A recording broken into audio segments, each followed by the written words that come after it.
അങ്ങനെ കാത്തിരുന്ന അവസാനം ഇതാ നമുക്ക് യൂട്യൂബിന്റെ ഒരു ഇൻവിറ്റേഷൻ വന്നു ഒരു ഇവന്റ് അറ്റൻഡ് ചെയ്യാനായിട്ട്. ഇത്തവണ തിരുവനന്തപുരത്ത് വെച്ച് നടത്തിയ ക്രിയേറ്റർ കളക്ടിന്റെ ഇവന്റ് ആണ് ട്ടോ എനിക്ക് വന്നിട്ടുണ്ടായിരുന്നത്.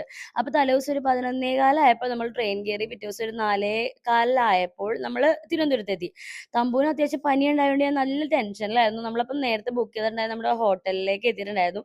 ആദ്യമായിട്ട് ഇവന്റിന് പോണേല്ലേ, അപ്പൊ പിന്നെ ഒന്ന് സുന്ദരിയായേക്കെന്ന് വിചാരിച്ച് ഇൻസ്റ്റാഗ്രാമിൽ DFX എന്ന് പറഞ്ഞിട്ടൊരു പേജിനായിട്ട് ഞാൻ മേക്കപ്പ് 87 ആണ് നമ്മുടെ ഗ്ലാമി ഗംഗയുടെ കല്യാണത്തിനും എന്നെ ഒന്ന് സുന്ദരിയാക്കിയത്. അപ്പൊ നമ്മളിത് അവിടെ ചെന്ന് രജിസ്റ്റർ ചെയ്തു.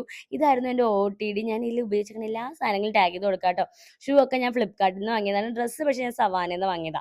സിമിലർ പ്രോഡക്റ്റിലേക്ക് ടാഗ് ചെയ്ത് കൊടുക്കുക. അങ്ങനെ എനിക്ക് തോന്നുന്നു ഞങ്ങളായിരിക്കും അവിടെ ആദ്യമായിട്ട് പോയി രജിസ്റ്റർ ചെയ്തത്. ചെന്ന് കഴിഞ്ഞപ്പോൾ തന്നെ അവർ ചായ കുടിക്കൂ, കാപ്പി കുടിക്കൂ എന്നൊക്കെ പറഞ്ഞ് വളരെ സ്നേഹത്തോടെ നമ്മളെ വിളിച്ചു. ഒരാൾ സ്നേഹത്തോടെ വിളിക്കുമ്പോൾ എങ്ങനെ പോകാണ്ടിരിക്കണില്ല. അപ്പോൾ നേരെ പോയി അതൊക്കെ കുടിച്ചിരുന്നപ്പോൾ ദേ നമ്മുടെ ആര്യ വന്നു. നമ്മുടെ കടിൽ ക്ലൗഡിനെ അറിയാത്ത ആരെങ്കിലും ഉണ്ടോ? കടിൽ ക്ലൗഡ് ഫാൻസ് ഉണ്ടെങ്കിൽ എന്തായാലും കമന്റ് സെക്ഷനിൽ പറഞ്ഞോളൂ കേട്ടോ. ഈ ഒരു പരിപാടി കാർത്തികേയനും ചട്ടമ്പീസും ആയിരുന്നു ഹോസ്റ്റ് ചെയ്തത്. ഒരുപാട് ആക്ടിവിറ്റീസും ഇൻഫോർമേറ്റീവ് ആയിട്ടുള്ള പരിപാടിയൊക്കെ ആയിരുന്നു കേട്ടോ. അവരൊരു കപ്പ് തന്ന് ഇഷ്ടമുള്ളവർക്ക് എന്തെങ്കിലും എഴുതി കൊടുക്കാൻ പറഞ്ഞപ്പോൾ ഞാൻ അഞ്ജു എനിക്കും എഴുതി തന്നു.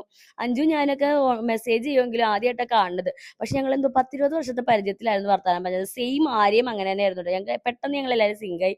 അങ്ങനത്തെ പരിപാടിയൊക്കെ സൂപ്പറായിട്ട് അറ്റൻഡ് ചെയ്ത് മനസ്സ് ഫുൾ നിറഞ്ഞ് പുറത്തിറങ്ങിയപ്പോൾ അഞ്ജും ഭർത്താവും പറഞ്ഞു അവരുടെ കൂടെ പോരുമെന്ന്. പിന്നെ ഒന്നും നോക്കില്ല, നേരെ അവരുടെ കാറിൽ കയറി വീട്ടിൽ